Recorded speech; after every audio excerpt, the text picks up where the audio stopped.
Saudara-saudara, saya memang beberapa hari yang lalu sudah melihat di beranda handphone saya, di beberapa statement yang muncul di YouTube tentang adanya sosok seseorang yang bernama Frida Ulianti Siregar. Bahkan saya melihat Frida ini, belum ketemu saya itu ya, Frida ini datang ke kediaman Dennis, begitu ya. Kemudian pintu dalam keadaan digembok. Kemudian Dennis datang, ya, kalau nggak betul, kalau nggak salah, nanti kalau salah dikoreksi ya. Dibuka, lalu kemudian di situ terjadi perdebatan bahwa kamu kenapa datang, begitu ya. Saya up dulu ke media baru kamu datang, kata dia. Terus kamu jawab, ini saya datang, begitu ya, kira-kira. Nah, terlepas dari itu, saya nggak begitu ikuti. Nah, ternyata Frida Ulianti Siregar ini adalah orang yang ikut mendampingi Dennis Caryesta datang ke kantor saya, memaki-maki istri saya dan saya.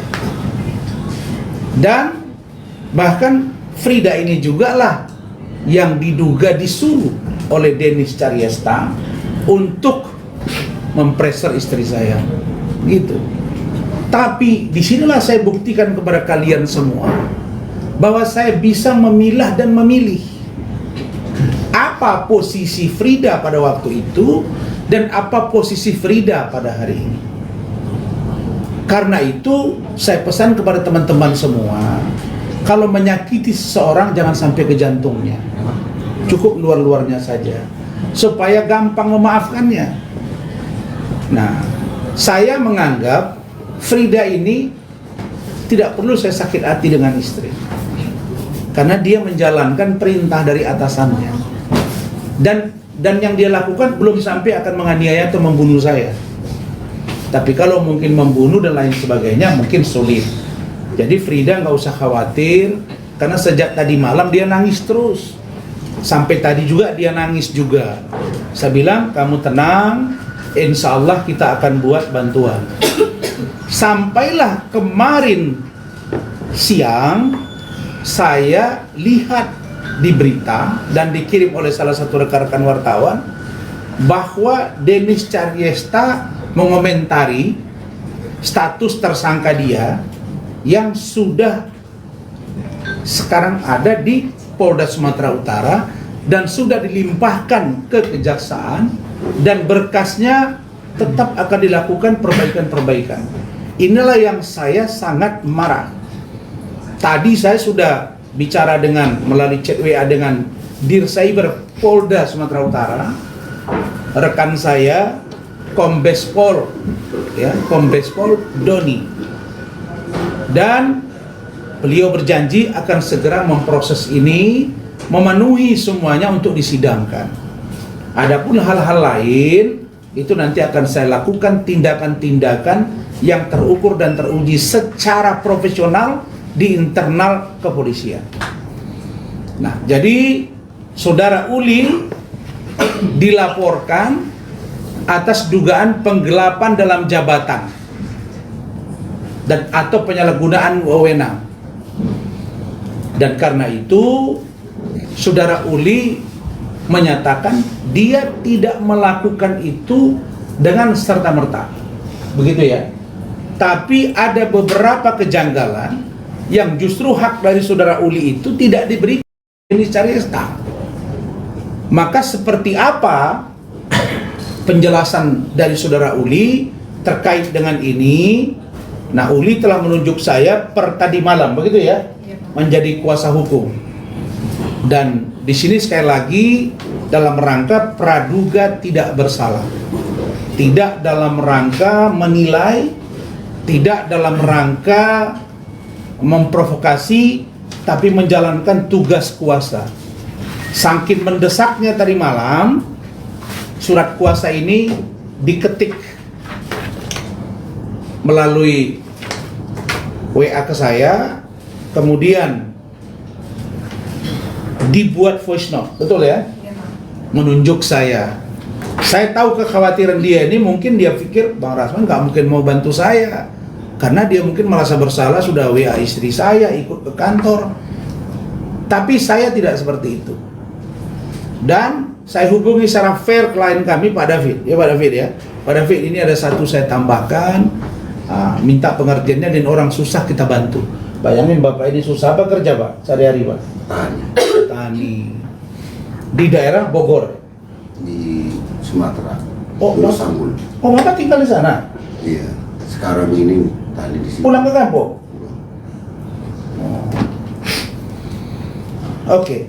Nah, untuk ini saya akan tambahkan nanti penjelasan hukumnya seperti apa, dan biar saudara Frida yang akan menjelaskan, memaparkan tahun berapa mulai kerja, kenapa resign, kenapa sampai dituduh menggelapkan uang, kenapa dia melakukannya, pertimbangannya apa, alasannya apa. Silakan. Silakan. Saya pertama-tama saya sebenarnya sudah meminta maaf sama Bu Denis langsung juga, sama Ibu juga. Yang kencang suaranya. Pertama-tama saya sudah minta maaf juga ke dia. Jadi saya ada mau itikat baik juga tadinya, pengen udah nggak usah dilanjutin lagi. Jadi saya mau jelasin dulu. Pertama kali saya kerja di situ 2022, saya diangkat jadi asistennya dia. 2022 saya bekerja seperti biasa. Pekerjaan saya itu job desk-nya itu pagi-pagi saya datang harus ngepost, terus habis itu saya ikut dia kalau keluar. Ngepost Instagram, sebut dong. Iya, ngepost di sosmednya dia, sosmed pribadinya, karena sosmed pribadinya itu dipercayakan sama saya. Jadi semuanya itu yang ngepost itu saya, kadang dia. Jadi kalau misalkan dia belum bangun, mungkin saya yang ngepost gitu. Terus saya ngepost, terus saya juga yang ikut dia keliling. Misalkan dia mau pergi keluar, saya ikut. Kalau misalkan nggak ada orang, saya yang videoin. Terus saya yang bantu-bantu buat fotonya juga. Terus saya juga di sana saya juga megang petty cash juga. Terus saya juga di sana bekerja juga. Kadang-kadang kalau misalkan host live-nya lagi nggak ada, kadang-kadang saya ikut nongol. Ada juga nanti. Terus saya juga di sana kadang-kadang bantuin untuk ngitung-ngitung stok piyama. Terus aku juga di sana ikut dia. Ya pokoknya job desk aku seperti itu Pak, kurang lebihnya. Terus aku juga di situ ada 3 tahun ini. Memang saya sudah mengakui kesalahan saya, kenapa transfer itu ke rekening saya.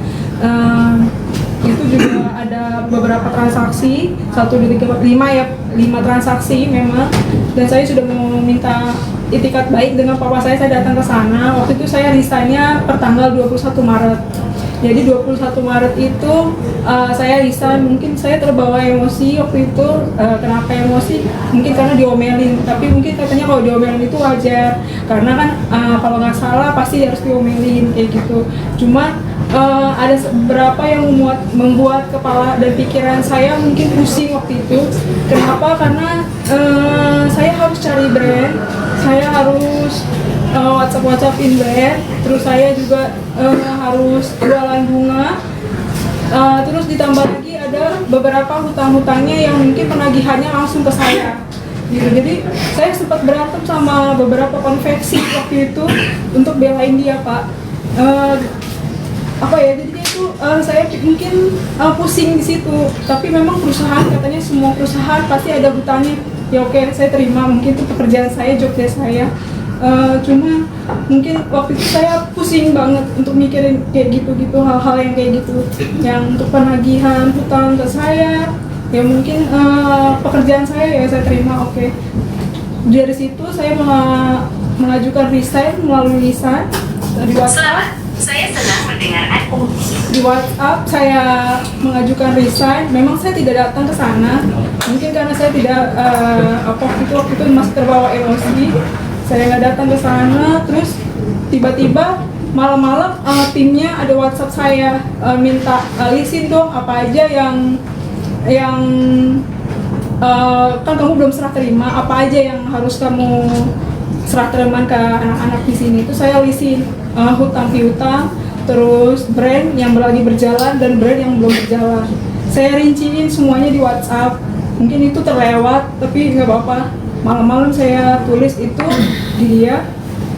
Itulah bentuk serah terima saya. Mungkin memang itu tidak baik dicontoh mungkin karena harus datang langsung. Saya mengakui kesalahan saya karena memang itu saya salah tidak datang langsung. Tapi saya sudah minta maaf ke beliau juga. Habis itu saya nggak datang sampai 1 minggu, katanya ada pengancaman. Iya, memang saya waktu itu bukan mengancam, tapi saya nanya, masa iya kalau misalkan orang-orang nanya kenapa resign karena nggak digaji gitu. Memang salah satunya saya waktu itu minta duit komisi saya, komisi penjualan bunga sama endorsean saya selama bulan Februari, karena yang dia baru transfer ke saya itu senilai 5 juta. Aku mau jelasin lagi, mungkin yang beredar ini banyak yang bilang gajinya Frida 10 juta ya. Enggak, gaji saya itu cuma 5 juta selama 3 tahun saya kerja, itu cuma 5 juta. Tapi memang kalau saya ada jualan, komisinya dapat 3%. Itu sih mungkin mereka 3% apa 30%? 3% Pak. 3% dari setiap penjualan bunga atau penjualan endorsean yang lain-lain. Jadi kalau misalkan endorsannya dikit, ya mungkin saya nggak dapat full. Tapi kadang-kadang memang dia kasih saya bonus seperti itu. Mungkin karena kerjanya saya sampai jam 12 malam, sampai jam 11 malam, itu Pak. Karena mungkin jam kerjanya saya di atas 12 jam, itu aja sih. Akhirnya saya memang salah saya juga karena transfernya waktu itu ada kostum gitu, yang deposit itu transfernya ke rekening saya memang, tapi di situ nanti ada rinciannya untuk apa aja. Saya udah bilang ke ibu waktu itu, saya datang 2 kali. Saya pertama kali datang ke sana karena saya shock. Pertamanya saya kenapa ya kayak gini gitu Pak. Di situ kedua kalinya saya datang ke sana lagi. Saya udah bawa orang tua saya, dari hati saya yang paling dalam. Saya minta maaf sama dia. Maksudnya saya pengen itikat baik aja. Kayak gitu, kalau memang ada apa-apa yang mungkin ya menurut ibu kayak gimana, kan saya ada itikat baik, saya datang ke sana, saya minta maaf, saya perlu kayak gitu sih. Tapi sampai kemarin akhirnya dilapori juga ke Polres gitu. Maksudnya dari kejadian kayak gini, Frida coba mikir kenapa ya, padahal aku udah 3 tahun bareng sama dia. Terus susah senangnya udah bareng-bareng. Terus apalagi ya, mungkin karena aku udah udah terlalu Tertekan. ya, maksudnya Frida juga kan Frida sampai gak berani keluar rumah gara-gara viral ini. Oh, malu. Iya, Frida gak berani keluar rumah gara-gara kayak gini. Terus beberapa pekerjaan yang ada nge-share ke Frida, dia bilang, ini bener kamu ya? Itu maksudnya. Frida bukannya dia mau itikat balik tadinya sama dia. Karena Frida tahu 3 tahun sekarang. Sudah. Oke, cukup. Saya tambahkan. Jadi perhitungan ini anaknya terbuka sekali karena memang saya minta kamu belajar ya, kita mesti belajar terus ya, belajar dari kasus yang lain. Kalau kemarin ada kasusnya Iklimakin yang saya tanda tangani, ngakunya nggak tanda tangan kan gitu. Baru kemudian ini ada Fadel, udah bagus kita buat. Nah, jadi saya semua memang saya minta sekarang bicara jujur semua. Jadi kostum itu, jadi yang diributkan Dennis ini lebih kurang hanya 8.050.000 rupiah bos. Nah, supaya kalian tahu gitu. Saya kira tadi 80 juta atau 800 juta atau 8 miliar. Ini 8.050.000, betul ya? Betul ya? Berdasarkan data ini kan? Ini yang dilaporin kan. Nah, ini yang dilaporin. Jadi di sini ada transfer refund tanggal 20 Juli 2024 1.950.000 kostum. Kemudian 18 Oktober 2024 ada transfer refund karena dia mengelola kan. Nah, 700.000. Kemudian tanggal 12 bulan Desember 2024 ada refund 700.000 kostum semua ini. Tanggal 13 bulan Desember 2024 transfer refund 1.200.000. Baru tanggal 4 Maret tanggal 4 Maret 2025 ada transfer refund 3.500.000. Total 8.050.000 rupiah. Kenapa ini dia lakukan? Karena dia merasa ada hak dia yang tidak dibayar. Begitu kan? Iya kan? Ada hak yang tidak dibayar. Iya, iya. Iya, makanya kamu harus tenang ya. Nah, meskipun begitu, karena dia sudah datang dengan keluarganya meminta maaf, maka dengan niat baik, dengan iktikat baik, kemarin jam 11 sebelum Dennis membuat laporan di Polres Metro Jakarta Selatan, itu sudah ditransfer oleh Frida kepada rekening Dennis Cariesta yaitu 3.500.000. Total yang tersisa 4.550.000. Masa 4 juta sampai heboh satu Indonesia dan mengganggu kehidupan dia di luaran. Dulu kamu Dennis bilang-bilang saya ini tidak perhatian sama karyawan, menelantarkan karyawan, dan seluruh karyawan itu tidak satu pun yang tidak datang ke saya minta maaf, minta kerja kembali, termasuk ajudan, sopir, ada semua. Saya tidak mau. Karena sekali pengkhianat, tetap pengkhianat. Beda dengan orang yang ada masalah begini. Nah ternyata ini 4 juta rupiah kok. Kalau memang kemarin menganggap ini besar sekali sehingga terganggu, karena kalau dari bahasa dia saya lihat nanti akan ketahuan berapa semua jumlahnya. Ada di sini. Mana dokumen kamu itu? Nah, ada semua dokumennya. Kan katanya nanti di rekening koran akan ketahuan, gua yang capek, dia yang kaya, kan begitu. Bagaimana mau kaya 8 juta? Sudah bayar 3.500.000, 4 juta dapat apa? Makanya kalau kita membranding diri kita seolah-olah kita orang paling bersih, orang paling baik, paling perhatian, faktanya begini. Anak ini bicara sendiri, saya mohon maaf ya Pak, saya yang ikut kemarin dengan Bu Dennis, saya mohon maaf ya Bu, saya yang WA Ibu. Kita memaklumi. Nah, meski sudah dikembalikan, dia punya hak juga menurut dia nih. Gaji yang baru ditransfer itu baru 5 juta ya? Hah? 5 juta. Sisa komisi yang belum ditransfer, komisi kamu kan? Yang 3% itu kan? Sisa komisi yang belum ditransfer oleh Dennis 7.800.000. Kalau 7.800.000 dikurang 4.550.000, dapatnya berapa? Siapa sebenarnya yang rugi di persoalan ini? Dennis atau Frida? Tak hebohnya satu Indonesia. Kemudian bulan Maret 2025 Frida ini kerja sampai tanggal 21 Maret, 16 hari kerja, belum dibayar. Belum kan? Belum. Lah saya dulu sampai datang ke Medan ke rumah saya, ngirim surat ke kantor saya, katanya saya nggak bayar gaji mantan aspri saya. Ada 14 hari kerja. Lah, ini 16 hari kerja. Jadi Tuhan itu maha adil, sehingga terbuka semuanya. Nah kemudian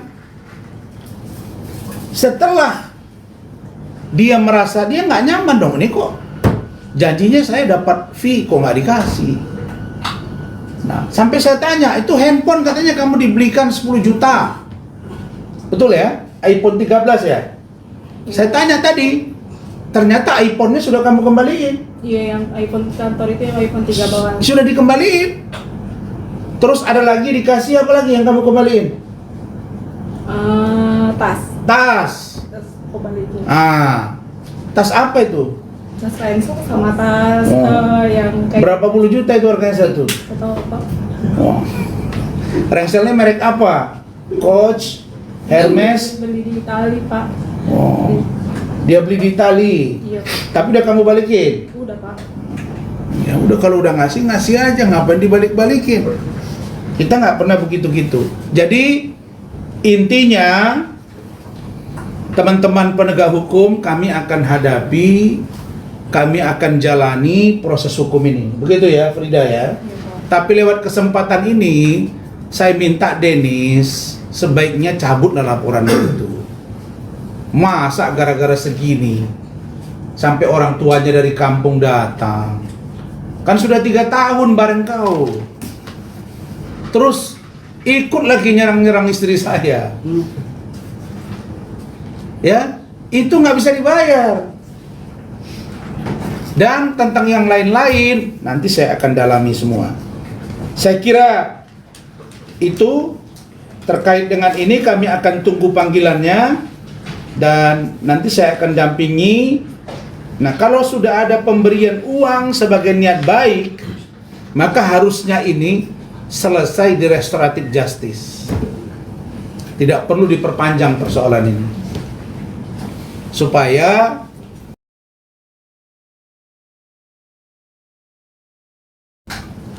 dana-dana itu ada segini tadi, print out dari rekening koran, dan jumlahnya tetap segini kan? Iya, Pak. Kalau melihat banyaknya tadi, saya kira tadi 20 miliar gitu kan. Ternyata 4.550.000 bro.